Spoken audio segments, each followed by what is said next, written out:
Yo, what is up, y'all? Dubsmine here, and today we're here for a game recap because of the fact that I didn't have time to do a game preview for this game.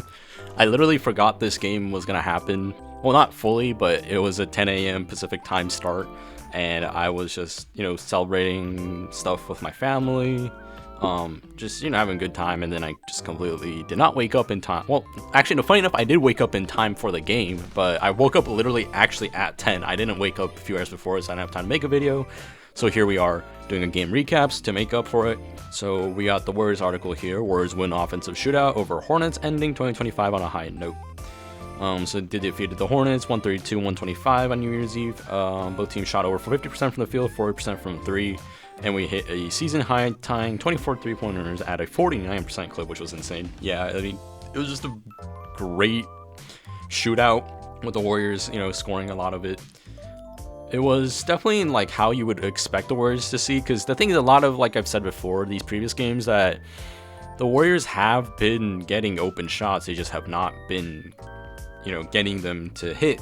So it's just unfortunate. And this game, I think it really showed that this is how the team should look like in reality. People are gonna be like, oh, it's against the Hornets, and that's true. Like, we got a lot of open shots, but the thing is, I think we've been doing a good job against even good teams of getting open shots. It's just a matter of us just not making it. And we're getting the right people to shoot the ball sometimes, and even then, it's just the ball's not going in. So, yeah. Steph led the Warriors with 26 points. Bram Pajemski also sang 5 3-pointers. Chesky and Jimmy Butler added 19, while Draymond Green had 12 assists, which was a season high. I did not know about that. And then LaMelo Ball, Brandon Miller popped off. And obviously, Steph Curry's historic homecoming, he ended up getting a intersection, which it says right here, named after him on exit 30, which leads to Davidson, where he went to college. I think it was literally called the Steph Curry intersection or something, which is very cool to see. And obviously, you cannot talk about this game without Guy Santos. Santos' best career best quarter. He tied a career high with 11 points and 3 3-pointers in the second quarter. He shot a perfect 4-for-4 from the field and 3-for-3 behind the arc in the frame. Yeah, and I mean, we can say, Warriors build 50-point lead, but Ball and Hornets respond. Open third quarter 8-0 run. And then the Hornets had a 19-5 response. And Pods was also amazing. Fourth quarter sharpshooting, made 3 3-pointers in the first 4 minutes of the fourth quarter, which pretty much ended the game there essentially, because the lead was so big now. Yeah, down to, I don't say ended the game, that's a little too much, because it says down by 2 points to up by 4, but it pretty much made it a lot more easier for the team to win the game. And he had 19. He was very confident in his stroke too, so it was really nice to see. Bench unit was amazing, outscored Charlotte by 32. And then Al Horford reached 1,000 career 3-pointers and became the 7th player in NBA history to have 1,000 career 3-pointers, 1,000 career blocks, joining LeBron James, Dirk, Kevin Garnett, Brook Lopez, Rasheed Wallace, and Clifford Robinson. I know there's another record that Al Horford ended up achieving, that and more stats that he had to achieve, and it was only him, LeBron, and some other player. It was just 3 players. It was just super fun to see, but that's pretty cool. Yeah, I mean, it was a great game, obviously. You ended up playing really well, and, the 3-point shot was there. The defense definitely needs to be cleaned up a bit. It was not the greatest thing to see ever.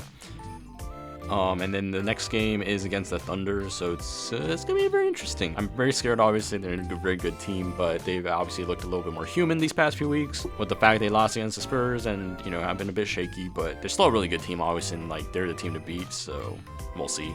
But it's going to be at Chase Center, which is nice to see. Just a bunch of miscellaneous stats if you'd like to see them. But Guy was great. I mean, he even played pretty solid defense, I think. But obviously his 3-point shot was what's been the biggest point of this game. And obviously Steph was great. Draymond was also scoring pretty well. Obviously assists, like I said. And then Pods leading all reserves. Mountain's 3-point stroke has not come along at all, which is very sad to see. He made 1, but he missed probably 3 or 4. We can just look at the box score, actually. QP also made some 3s and 3 from 3, which is nice to see. Let's see, Melton, missed 2 3s. But he was 2 for 5 inside the paint, so not the worst thing ever. Will was also pretty nice in his few minutes. Yeah, I mean, again, it was just a good overall team win, essentially. And Gary also 4 for 4, 1 for 1 from 3. Yeah, and I just have some videos. Usually I do a little bit of video analysis of good plays and whatnot. I don't have much in that I remember, so I'm not gonna do that. I want to showcase some of the crazy officiating that Steph Curry has endured. This whole game, by the way, to begin with, Zion James was fouling the hell out of Steph Curry. It was honestly so infuriating to see how he didn't get a call. And obviously you have something like this. So you got Steph here, passing out to Draymond, gets a screen, and he's getting chased. And then, this one's not Sian James really, but the thing is, like, he gets the defenders right here, and they try to contest it. That's obviously in his landing space. Like, I don't know how that's not called a foul. And, like, Steph doesn't really have an unnatural shooting motion too, really. His feet are behind, obviously, the three-point line, and they go straight up like that. It goes forward a teensy bit, but ultimately that still is landing space that he, I don't know who 14 is, maybe it's like Diabate or something, ended up, going under him. Doesn't call for the foul, which is honestly horrendous considering this late game situation of 126 to 122 with 50 seconds left on the clock. A very tight game here. Obviously we got, the refs are very lucky that we didn't get outraged by this call, because the fact that, we ended up getting this putback. I mean, there's also like an early game foul that Mark Davis, the literal crew official, like the main guy, I forgot what the name is, but the role is, but he literally almost had his hand up for the foul and then just took it away. It was so dumb, and it was a foul that we should have gotten free throws for. It was so dumb. Like, Mark Davis was out of his mind this game. It was so bad. But anyways, that's that. And then you get this one. Well, this one's like not super late in the game, but it's like, first of all, Sian James is already holding the hell out of Steph, so it should be a foul. I mean, Sian James was literally grabbing him. He got called once for this type of contact where he was literally holding on to Steph and just touching him for no reason. Finally got a foul call. But anyways, Steph gets free right here. Shoots the ball pretty normal, no real awkward shooting motion again. Just goes straight up with it, essentially. He comes on the dime though and stops, which is still normal. And then boom, he gets contact here. No call. Should have been an and one. The amount of times that Steph Curry has gotten fouled and should have been an and one too, and not only just misses but makes, has been unreal. And it's been bad in this game. Last game was terrible too, I think. It's just been horrendous.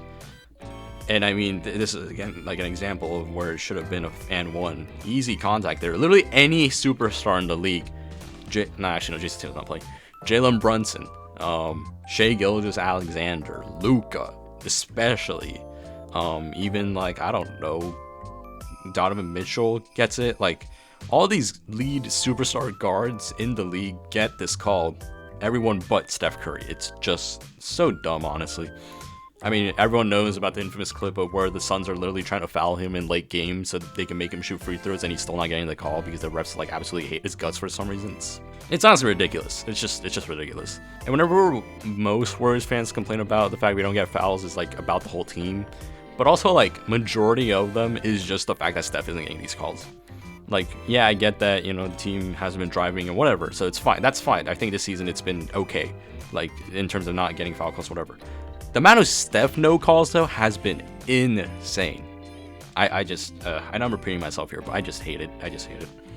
But anyways, I think that's going to do it. Next game, obviously, we talked about, we said, OKC. I'm going to make a video for that. And it's going to be a preview video. I'm going to make sure to do that, especially since the game is late. I'll be making sure to do that. So be on the lookout for that video. Thank you guys for watching. Please subscribe, and I will see you guys in the next video.